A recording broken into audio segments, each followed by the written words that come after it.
Queria que você abrisse comigo sua Bíblia ou seu celular, acesse aí.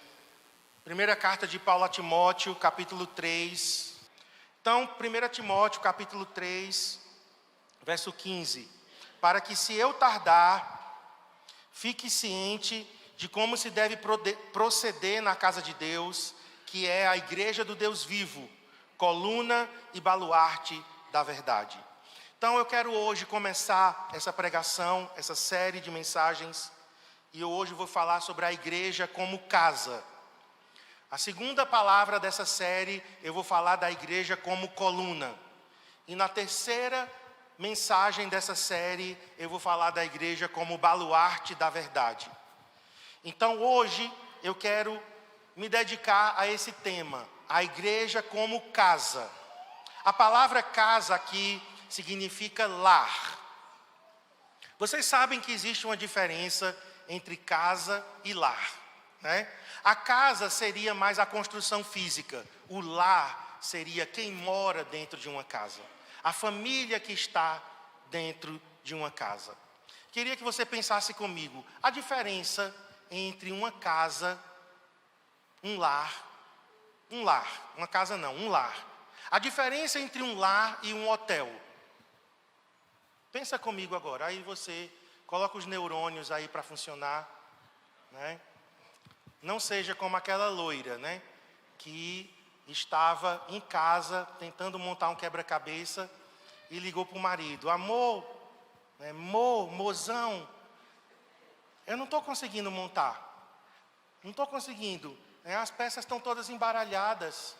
E aí o marido disse: ô querida, olha na caixa que tem a foto, né? E na foto você consegue montar o quebra-cabeça. Qual é a foto que tem aí? E o que é que está dizendo? Ela disse: tem um tigre e tem o nome Kellogg's. Eu sei que vocês vão processar. Era uma caixa de sucrilhos Kellogg's. Ela achava que era uma caixa de quebra-cabeça e jogou os sucrilhos, as peças, para tentar montar e não estava conseguindo. Ria, rapaz. Esse rapaz é sério. Vamos colocar a cabeça para funcionar. A diferença entre um lar e um hotel. É muito bom a gente ir num hotel, é ou não é? Café da manhã, farto, né? Serviço de quarto, camareira para arrumar a cama, né? Troca de toalha, piscina. Gente, em 2015 eu e Cristiane fomos para Cancún, né? A gente recebeu de presente de 15 anos de casamento. Deus usou, né? O consórcio que a gente tinha acabado de fazer, o consórcio nos presenteou com a viagem para Cancún, e de volta, e nós ficamos em um hotel. Esse hotel que nós ficamos em Cancún, ele tinha 5 torres, um hotel com mais de 1.000 apartamentos, piscinas, 7 restaurantes funcionando 24 horas por dia, e tudo incluído. A gente podia comer e beber à vontade. Imagina, não pagando nada, 7 restaurantes 24 horas por dia. A gente chegava 10 da noite depois dos passeios, ia para o restaurante comer. E acordávamos indo para o café da manhã. Claro, um hotel é algo maravilhoso, mas depois daqueles 4 dias, depois daqueles 5 dias, você consegue imaginar que você está com saudade de casa? De voltar para a sua cama, para o seu quarto, né? De voltar para a sua casa, para o seu lar. Por quê? Porque um hotel é apenas um lugar de passagem. Um lar é um lugar de permanência. Um lar é um lugar de habitação. E olhe, queridos, a igreja não é um hotel. A igreja não é um hotel. Paulo disse: a igreja é a casa de Deus. Para que se eu tardar, fique ciente, Timóteo, de como se deve proceder na casa de Deus, que é a igreja do Deus vivo. E Deus escolhe a palavra casa, oikos, Porque é a palavra família. Então a igreja é uma família. Eu quero te dizer, você tem que se conectar a essa família. Você não pode vir apenas no culto de domingo, entrar e sair. Porque assim será como um hotel para você. Mas você precisa vir e se conectar com os outros membros da família. E eu quero falar sobre 1 João, capítulo 2. Vamos ver aqui quem compõe essa família. 1 João 2, 12 a 14. Essa palavra eu preguei no CCA Caruaru agora, no aniversário lá de 9 anos. Quando eu estive lá no sábado, Deus me deu essa palavra. Então eu não tinha ainda compartilhado aqui, mas eu falei, 1 de João 2, 12 a 14. Filhinhos, eu escrevo a vocês porque os seus pecados foram perdoados, graças ao nome de Jesus. Pais, vai prestando atenção aí nos grupos que João está descrevendo. Pais, eu escrevo a vocês porque conhecem aquele que é desde o princípio. Jovens, eu escrevo a vocês porque venceram o maligno. Filhinhos, eu escrevi a vocês porque conhecem o Pai. Pais, eu escrevi a vocês porque conhecem aquele que é desde o princípio. Jovens, eu escrevi a vocês porque são fortes e em vocês a palavra de Deus permanece e vocês venceram o maligno. Nós temos aqui 3 grupos que o apóstolo João descreve como parte da família de Deus. Se a igreja é a família, se a igreja é um lar, então um lar é composto por pessoas. E essas pessoas, elas se encaixam em grupos, em perfis diferentes. Alguém disse que aqui é João apenas descrevendo as faixas etárias da igreja. As pessoas mais velhas seriam os pais, velhas na idade seriam os pais. As pessoas, mais jovens seriam os jovens, e os mais novinhos seriam os filhos. Mas alguém disse que aqui João não está descrevendo faixas etárias. João está descrevendo aqui grupos de maturidade. Dr. Ralph Neighbor, ele é um dos grandes especialistas em células e em discipulado. Eu e Cristiano tivemos o privilégio de conhecer esse general. Quando a gente estava indo para Santarém, acho que em 2016, nós encontramos com ele no aeroporto em Belém. E eu me senti privilegiado de conhecer aquele ancião. E ele diz que aqui, João está descrevendo grupos de maturidade. Quem seriam os pais? Os pais seriam crentes maduros que cuidam de outros. Os pais seriam, por exemplo, os pastores, os supervisores, os líderes de células, os discipuladores. Seriam crentes que já amadureceram e que estão agora cuidando de outros. Ele diz que os jovens são cristãos em processo de maturidade. Nem são pais ainda, nem são bebês. Mas eles estão crescendo. Eles estão com muita saúde. Os jovens têm fome. Você sabe que adolescente, na época que está crescendo, tem fome. Também tem as dores do crescimento, que o corpo está sendo esticado. Esses dias, Adriel e Abner estavam saindo e eu fui fechar a porta e eu fiquei olhando eles andando de costas. E eu olhando para eles e dizendo, há alguns anos atrás, eu estava com eles no meu colo, como esse bebezinho, Estavam com ele no meu colo. E hoje, Abner está quase do meu tamanho. E ele vai passar. Eu tenho 1,79 e eu estimo que ele vai ficar com 1,85, 1,87. Ele cresceu, mas ele ainda está crescendo. Um jovem é um cristão que está em processo de maturidade. Ele tem sede, ele tem fome da palavra. Talvez ele ainda não é um pai que cuida de outros, mas ele está sendo cuidado. Um jovem é alguém que está sendo cuidado e que está sendo preparado para cuidar de outros. Isso é uma família. Há alguns anos atrás, quando nós viajávamos, eu e Cristiane, que a gente gosta muito de viajar, viu, irmãos? Eu amo viajar. Eu puxei a minha mãe amava viajar. E ao meu avô, sabe como era o nome do meu avô? Noé.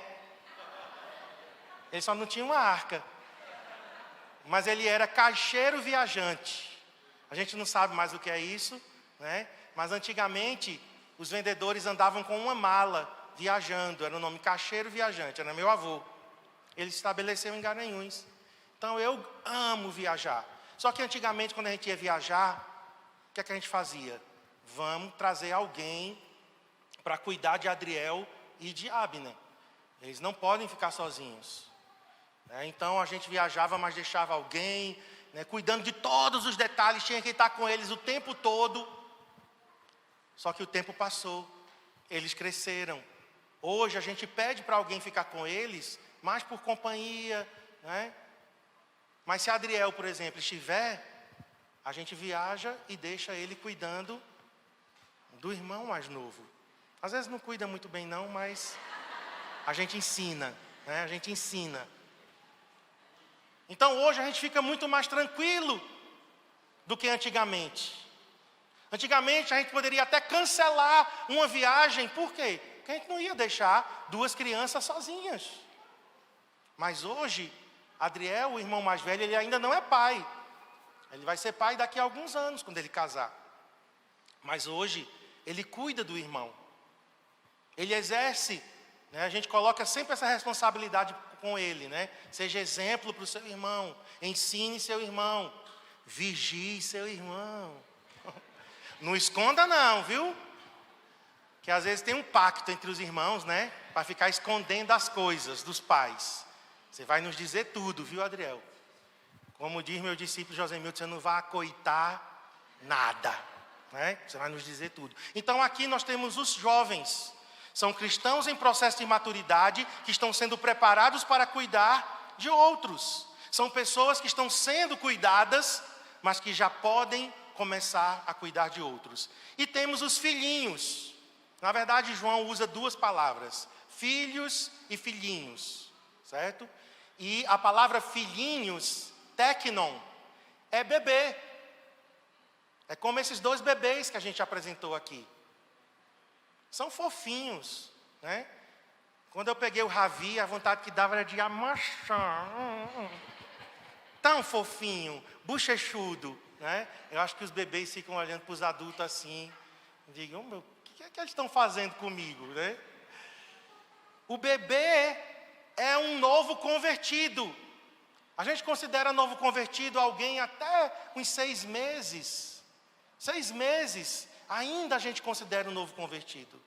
E eles estão precisando de cuidado, eles estão precisando de atenção, eles estão precisando de alimento. Então, aqui em João nós temos os grupos. E eu pergunto, antes de passar para o próximo ponto aqui, em que grupo você se encontra? Responda para você mesmo. Você é um bebê, um filhinho, você é um jovem, você é um pai, no caso das mulheres, uma mãe espiritual que cuida. Em que grupo você está? Agora, um bebê, eu tenho fotos com Adriel, ele bebê, e eu curti muito, Adriel e Abner como bebê. Depois dos 6 meses, o bebê fica mais durinho, o pescoço não está tão mole, ele fica em pé, ele começa a interagir com você, ele começa a responder, aprendendo as primeiras palavras. Eu não lembro se foi papá ou mamá a primeira palavra, Eu acho que foi papá, não foi? Sempre é papá, Porque é mais fácil. Pá é mais fácil do que mamá, que é nasalado, Então, para o bebê é mais fácil. Mas é muito lindo isso. E a gente ia no pediatra, e sabe o que é que o pediatra dizia? Eles estão crescendo acima da média. Uau, que bênção! Eu amo ver o meu filho bebê, mas eu não quero que ele seja um eterno bebê. Se eu vou no pediatra e o pediatra diz, seu bebê não está crescendo, tem alguma coisa errada. Tem alguma coisa errada, tem uma disfunção. Talvez tenha uma glândula, no cérebro, se não me engano, é a hipófise, que produz o hormônio do crescimento. O bebê não está crescendo porque talvez não tenha o hormônio do crescimento. Então tem alguma coisa errada. Entendem, irmãos, que o crescimento ele é normal. O crescimento de um crente é esperado. O Pai Celestial espera o nosso crescimento, para que você não seja uma eterna criança. Agora, quais são as características, queridos, de um lar? Eu falei dos grupos, mas um lar, primeiro, é caracterizado por amor mútuo e cuidado. Vou voltar nesse ponto aqui. Irmãos que cuidam uns dos outros. Nós precisamos dizer não ao espírito de Caim. Caim foi um irmão que não cuidou do seu irmão. Leia aí comigo em Gênesis, abra aí por favor. Gênesis capítulo 4. Gênesis 4, verso 9. Vamos ler o 9 e o 10. Disse o Senhor a Caim: onde está Abel, teu irmão? E era o irmão mais novo. Caim era o mais velho. Olha a resposta de Caim para Deus. Não sei. Acaso sou eu tutor? Sou eu guardador de meu irmão? E disse Deus: que fizeste? Que fizeste? A voz do sangue de teu irmão clama da terra a mim. Nós estamos vivendo, queridos, uma época que o espírito de Caim está querendo reinar na igreja. O que é isso? Crentes independentes que só pensam em si mesmos, no seu bem-estar e não se preocupam com outros. Nós estamos vivendo isso. A pandemia nos deixou mais individualistas ainda, sabia? Eu acho que porque a gente ficou em casa muito tempo, fica em casa, fica em casa, fica em casa, e depois disseram, talvez fique em casa. Gente, é muito cinismo, viu? E talvez, o fique em casa nos tornou mais individualistas. Alguém chegou à conclusão que eu sobrevivi sozinho, não preciso de ninguém. E isso é mentira. Porque nós adoecemos emocionalmente. Eu adoeci emocionalmente. Eu não gostei da experiência de não estar junto com os meus irmãos, de não ser uma família, de congregar. Eu não gostei. E o espírito de Caim tem que ser combatido. E ele é cínico. Que homem! Ele estava enfrentando Deus. Olha a frase. Não sei. Imagina ele respondendo para Deus, como alguns adolescentes respondem hoje para os pais. Não sei. Acaso eu sou o guardador do meu irmão, é? Afronta. Desonra. E Deus disse, você é o guardador do seu irmão, sim. A resposta de Deus traz embutido isso, queridos. Eu não fico vigiando o meu irmão, mas eu protejo o meu irmão. Eu abençoo o meu irmão. Eu cuido do meu irmão. Porque se não acontecer isso, olhe para mim. Se nós formos uma igreja que nós não cuidamos uns dos outros, nós não somos igreja. Nós somos um clube social.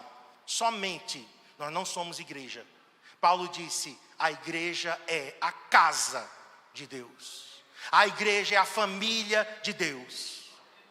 Se tem alguém que não está sendo cuidado, nós estamos falhando e nós temos que pedir perdão. Pede perdão e começa a cuidar.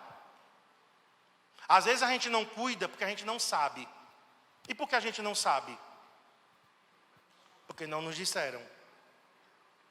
Mas eu sabia também que isso não justifica, porque nós podemos ir atrás de informações. E queridos, nós precisamos cuidar daqueles que estão doentes, daqueles que estão fracos, quem está passando necessidade. Um irmão da nossa igreja passar necessidade material, não ter comida, faltando remédio, irmãos, isso é pecado.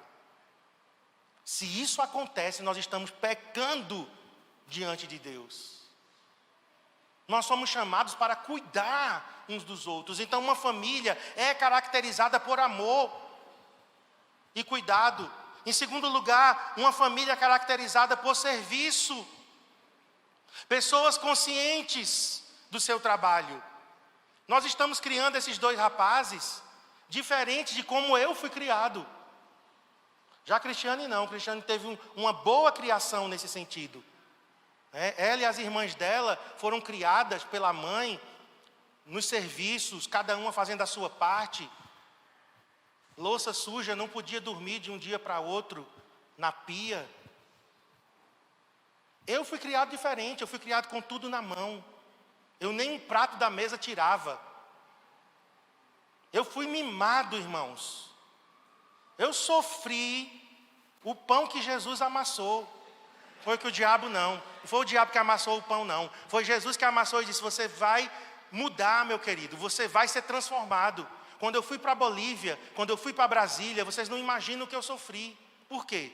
Porque eu não fui criado para servir.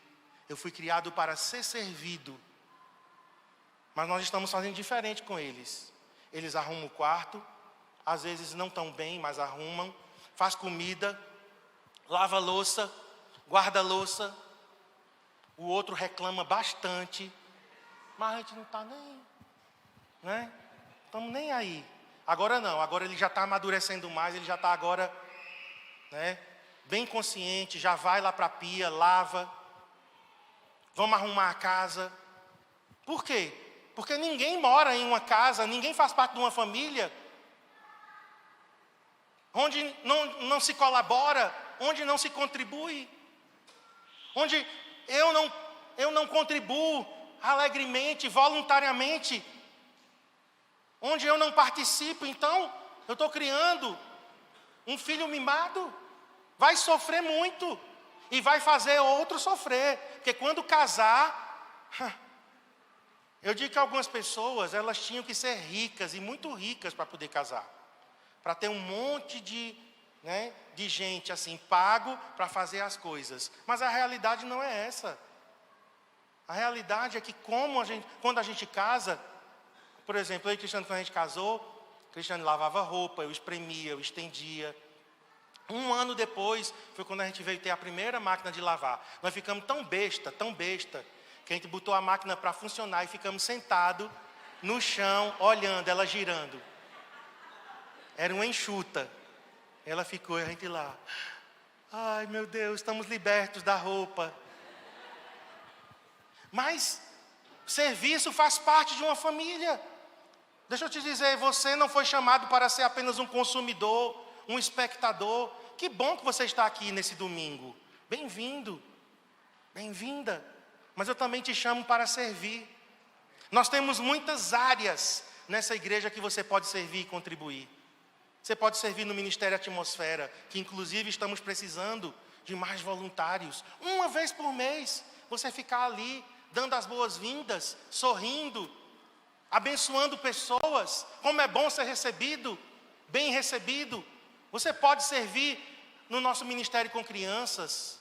Já há uma seleção, porque a gente não vai colocar também pessoas desconhecidas para servir com as nossas crianças. Mas é uma área que é possível. Vai ter audição da casa de oração final desse mês. Você pode participar do Ministério Sala de Oração, futuramente do Ministério de Música, da intercessão. Estamos ali, naquela salinha antes do culto. Chega meia hora antes, vamos subir ali e orar. Isso é serviço. Existem muitas áreas nas células que você pode servir. Então, meus irmãos, nós precisamos fazer parte de uma família e sermos úteis a essa família. Você não pode só ser um consumidor. Não é um supermercado onde você pega o carrinho e vai escolhendo. Não, isso aqui eu não quero, isso aqui eu quero. Não. Essa mentalidade de consumidor deixa para o comércio. Lá a gente tem direitos do consumidor, mas aqui nós somos uma família. De vez em quando eu tenho que lembrar para Adriel e Abner, Ei, banho mais curto, querido. Nós não temos energia solar ainda. E outras coisas mais que a gente vai dizendo ao longo do dia, que eu não vou dizer porque, apanha isso, guarda isso, faz aquilo. É uma família, onde cada um contribui. E eu quero te dizer, você tem dons que eu não tenho. Deus te deu capacidades que não me deu. Eu preciso de você, meu irmão. Esta igreja precisa de você, para que ela cresça com muito mais velocidade e força. A terceira área é o sustento. Em uma família, há sustento. Membros que são conscientes do suporte financeiro. Em uma igreja também. E eu quero terminar com isso. Uma igreja precisa de membros compromissados com o seu sustento. Eu quero agradecer a Deus aqui, por aqueles que têm contribuído com essa igreja. Nós temos membros aqui que são dizimistas fiéis, ofertantes fiéis, oferta das células. Quando nós fazemos alguma campanha, poltronas, cantina, né, quando a gente precisa, vamos ter um jantar, pessoas que contribuem. Como isso é lindo, irmãos. Contribuem de coração. Então deixa eu te dizer, em uma família nós temos pessoas que se envolvem financeiramente. Esta casa, esta família aqui é sustentada por você, por suas contribuições. Hoje Adriel e Abner, eles não contribuem com nada, né? Pelo contrário, eu dou mesada a eles, eu banco eles 100%. Mas no dia, ele saiu, né? Ele não está me ouvindo, mas no dia que se ele estiver em casa ainda, ele vai fazer um estágio, nós vamos escolher alguma coisa para ele contribuir. Não que eu precise, eu posso bancar 100%, mas eu preciso conscientizá-lo que ele é parte de uma família, que ele tem responsabilidades. Então eu quero conclamá-los nessa manhã a sermos uma família, irmãos. Lembrando, em que nível de maturidade você está? Pai, jovem ou filhinho? Mas em segundo lugar que eu falei é amor, cuidado, serviço e contribuições. Se você ainda não é alguém que ama, serve e contribui, comece hoje. Seja fiel. Seja fiel no amor, no cuidado. Seja fiel em seu serviço. Se disponha a servir em alguma área. E também, irmãos, coloque em seu coração, eu preciso contribuir financeiramente com esta família. Eu sou um membro responsável. Eu não sou um consumidor. Eu sou um membro desta família. Amém, irmãos? Amém? Então, queria que a gente orasse nesse momento. Vamos nos preparar para a ceia. Fique em pé.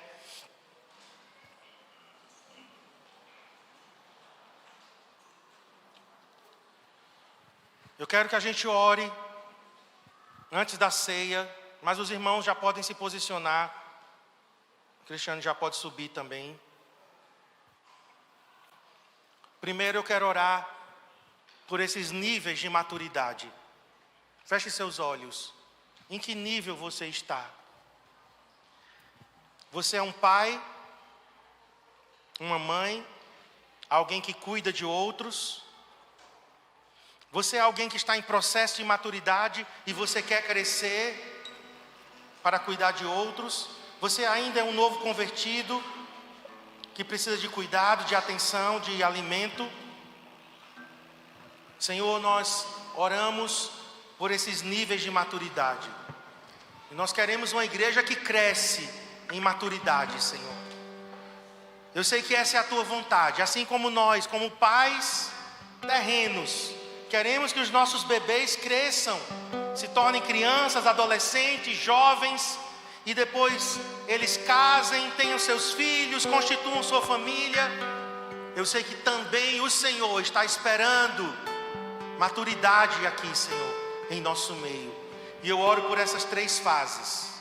Aqueles que ainda são bebês, nós oramos para que eles sejam bem cuidados, que possamos dar a atenção, o amor a esses bebês, para que eles cresçam. Os jovens, espiritualmente falando, cristãos que já estão um pouco mais além. E eu oro para que o Senhor levante novos, Senhor, discipuladores, novos líderes, novas pessoas que estarão cuidando de outros. Pais, cristãos que já cuidam E eu oro para que eles continuem nessa missão tão nobre. Oramos também, Senhor, pelas características de uma família. Oramos pelo amor, uns para com os outros. Fora do nosso meio, todo espírito de Caim. Todo espírito de Caim, nós rejeitamos. O nosso coração é o coração de Abel. O nosso coração é o coração de Cristo, que cuida, que ama. Oramos por esse cuidado, para que ninguém seja negligenciado, fique para trás. Pessoas que estão precisando de assistência espiritual, emocional, financeira, remédio, roupas. Senhor, nos ajude, Senhor, a sairmos da teoria e praticarmos o Evangelho. Oramos também pelo serviço. Eu oro para que novos voluntários se levantem no nosso meio. Nós não queremos ser uma igreja de consumidores, de crentes apenas que assistem culto após culto, mas nós queremos membros envolvidos, membros compromissados, voluntários que servirão nas mais diferentes áreas, porque assim a igreja cresce, não apenas em maturidade, mas a igreja cresce em organização e em número. Oramos também pelo sustento. Eu oro por membros fiéis no sustento financeiro. Eu oro por pessoas fiéis em seus dízimos, ofertas, no projeto Isaías, nessa campanha que estamos iniciando das novas poltronas. E quando pedimos alguma doação, que eles façam isso generosamente, com alegria, porque o Senhor ama quem dá com alegria. Nós oramos, Senhor, por pessoas aqui que são conscientes. Esta é a minha casa, esta é a minha igreja, esta é a minha família. Não é perfeita, mas é a minha família. Aqui é o lugar onde Deus me plantou. Põe a mão no seu coração. Eu quero terminar essa oração pedindo por isso, meus irmãos, que Deus gere certeza em seu coração. Aqui é a minha casa, aqui é a minha família, é aqui que eu vou crescer, é aqui que eu vou frutificar. Nós oramos por isso, por esse sentimento de pertencer, fora toda orfandade, todo espírito de Caim, todo sentimento de independência, todo sentimento de não pertencimento. Eu oro por pessoas que se sentem parte, incluídas. E um pequeno gesto, uma pequena atitude, uma pequena contribuição, uma pequena oração vai desencadear grandes mudanças. Em nome de Jesus. Em nome de Jesus. Quem crê diz amém.